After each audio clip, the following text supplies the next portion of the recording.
Yes, good morning all of you. Okay, today we are going to discuss about the first chapter of history. The name of the chapter is Revolutions that Influenced the World. ലോകത്തെ സ്വാധീനിച്ച വിപ്ലവങ്ങൾ എന്ന് പറയുന്ന ആദ്യത്തെ ചാപ്റ്ററാണ് ഇന്ന് നമ്മൾ ചർച്ച ചെയ്യുന്നത്. അതിനകത്ത് ഈ ചാപ്റ്റർ തുടങ്ങുന്നത് this chapter is starting with a small portion of a poem which are taken from the ഉത്ബോധനം which are written by Mr. Kumaranashan. Okay, അതിൽ പറയുന്നത് when you analyze in this poem you can see how importance of freedom in our life, which is clearly mentioned about how importance of freedom in our life. മനുഷ്യ ജീവിതത്തിലെ ആ ഒരു സ്വാതന്ത്ര്യത്തിൻ്റെ പ്രാധാന്യത്തെക്കുറിച്ചാണ് പറയുന്നത്. Till 1947 we were under the control of Britishers. Do you think on that time is it possible to enjoying all the freedom, or in that time we have a lot of freedom like today? എന്നുള്ള പോലെ ഒരുപാട് എന്താ പറയുക സ്വതന്ത്രം അന്ന് നമുക്ക് അനുഭവിക്കാൻ പറ്റിയിട്ടുണ്ടായിരുന്നു? Definitely your answer will be no. Okay, അപ്പോൾ അതുകൊണ്ട് തന്നെ many more revolutions had happened in different parts of the world. Those the rulers who had a despotic or who had prevented the freedom of people have to face many more revolutions from the people. അങ്ങനെ പല പല വിപ്ലവങ്ങൾ നേരിടേണ്ടി വന്നിട്ടുണ്ട്. അതായത് ജനങ്ങളുടെ അവകാശങ്ങൾ നിഷേധിക്കപ്പെടുന്ന ഭരണാധികാരികൾക്കെതിരെ ജനങ്ങൾ പലപ്പോഴും വിപ്ലവങ്ങൾ ആരംഭിച്ചിട്ടുണ്ട്. അത്തരത്തിലുള്ളൊരു വിപ്ലവത്തെക്കുറിച്ചാണ് നമ്മൾ ഇന്ന് ചർച്ച ചെയ്യാനായിട്ട് പോകുന്നത്. I hope all of you know the meaning of the word revolution, which means sudden changes, അല്ലെങ്കിൽ വളരെ പെട്ടെന്നുള്ള മാറ്റം എന്ന വാക്കിനെ സൂചിപ്പിക്കാൻ ഉപയോഗിക്കുന്നതാണ് റവല്യൂഷൻ എന്ന് പറയുന്നത്. Okay, listen.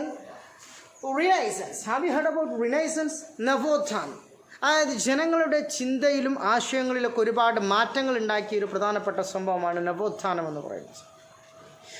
Renaissance is one of the incidents which had made many changes in the thought and ideas of human beings. Let me check it. What are the changes which had bring? Listen, first of all, humanism, മാനവികത, and then scientific temper, ശാസ്ത്രീയ ബോധം, then critical thinking, വിമർശനാത്മകമായിട്ടുള്ള ചിന്താഗതികൾ, then spirit of enquiry, അന്വേഷണത്വര, and finally growth of regional languages, പ്രാദേശികമായിട്ടുള്ള ഭാഷകളുടെ വളർച്ച. ഇത് മനുഷ്യൻ്റെ റിനൈസൻസിൻ്റെ ഭാഗമായിട്ട് മനുഷ്യൻ്റെ ചിന്താഗതികളിലും അതുപോലെ തന്നെ മനുഷ്യൻ്റെ ആശയങ്ങളിലും വന്ന മാറ്റങ്ങൾ. Anyway, the Renaissance which had helped to growth or intellectual awakening of human beings. The Renaissance which had helps to make an intellectual awakening of human beings. That intellectual awakening, all cultural awakening, is known as enlightenment. Jnanodayam എന്ന പേരിലാണ് അറിയപ്പെടുന്നത്. നവോത്ഥാനത്തിൻ്റെ ഭാഗമായിട്ട് മനുഷ്യൻ്റെ ബുദ്ധിപരമായിട്ടും ശാസ്ത്രീയമായിട്ടും സാംസ്കാരികമായിട്ടൊക്കെ വളർച്ചയുണ്ടായി. ആ വളർച്ചയെ സൂചിപ്പിക്കാനായിട്ട് ഉപയോഗിക്കുന്ന വാക്കാണ് എൻലൈറ്റൻമെൻറ്റ് അല്ലെങ്കിൽ Jnanodayam. The Enlightenment thinkers gave more importance to ideas like democracy, nationalism, freedom and equality. ഇതിനൊക്കെയാണ് ഒരു പ്രാധാന്യം നൽകിയത്. ജനാധിപത്യത്തിനും ദേശീയതയ്ക്കും സ്വതന്ത്രത്തിനും തുല്യതക്കുമാണ് ഈ പറയുന്ന ജ്ഞാനോദയത്തിൻ്റെ വക്താക്കൾ പ്രാധാന്യം നൽകിയത്.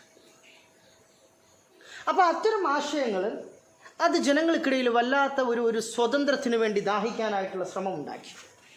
ഈ പറയുന്ന ദേശീയതയും ജനാധിപത്യവും ഒക്കെ ജനങ്ങൾക്ക് വേണമെന്ന് ആഗ്രഹിച്ചുകൊണ്ട് അവർ വിപ്ലവങ്ങൾ ആരംഭിച്ചു.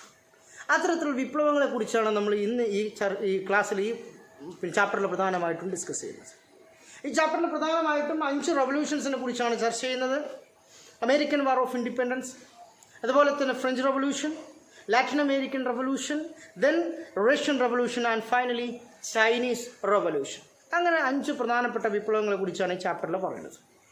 First of all, we are going to discuss about American War of Independence. American സ്വാതന്ത്ര്യ സമരം. The slogan of American War of Independence was no taxation without representation. പ്രാതിനിധ്യമില്ലാതെ നികുതി തരില്ല എന്നുള്ളതായിരുന്നു അമേരിക്കൻ സ്വാതന്ത്ര്യ സമരത്തിൻ്റെ മുദ്രാവാക്യം. Okay, this particular watchword or this slogan which are put forward by Mr. James Otis.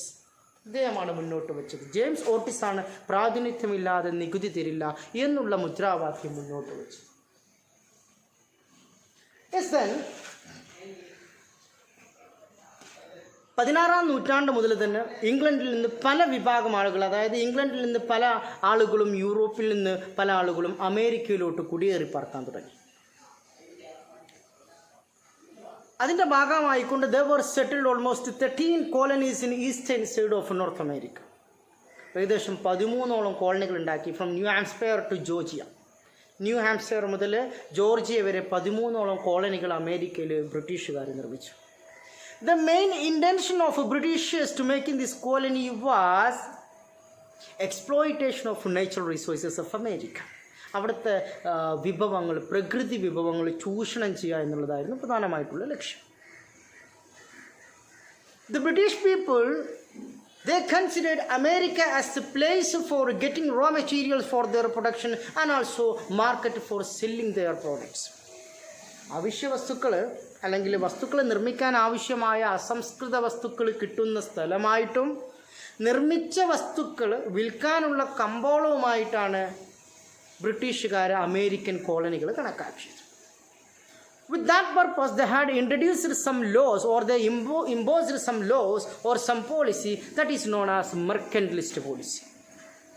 According to mercantilist policy, they bring some laws that is known as mercantilist laws. There are 5 important mercantilist laws are there. 5 പ്രധാനമായിട്ടുള്ള മെർക്കന്റിലിസ്റ്റ് നിയമങ്ങൾ ഉണ്ടായിരുന്നു. ഒന്ന്, navigation act. അതായത് ബ്രിട്ടനിൽ നിന്ന് ഇങ്ങോട്ട് ഇറക്കുമതി ചെയ്യുന്നതിനോ അല്ലെങ്കിൽ കോളനിയിൽ നിന്ന് മറ്റു വസ്തുക്കൾ കയറ്റുമതി ചെയ്യുന്നതിനോ ബ്രിട്ടനിൽ ഉണ്ടാക്കിയ കപ്പലുകളോ അമേരിക്കൻ കോളനികളിൽ ഉണ്ടാക്കിയ കപ്പൽ മാത്രമേ ഉപയോഗിക്കാൻ പാടുള്ളൂ.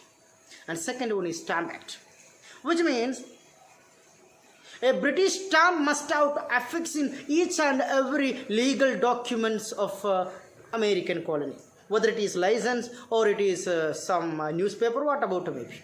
നിർബന്ധമായിട്ടും ബ്രിട്ടനിൽ ഉണ്ടാക്കിയ ഒരു സ്റ്റാമ്പ് അതിൽ പതിപ്പിക്കണമായിരുന്നു. മൂന്നാമത്, some of the products like sugar, tobacco and woollen etcetera or cotton etcetera must have to export to England വഴി. അങ്ങോട്ട് മാത്രമേ കയറ്റി വയ്ക്കാൻ പറ്റൂ.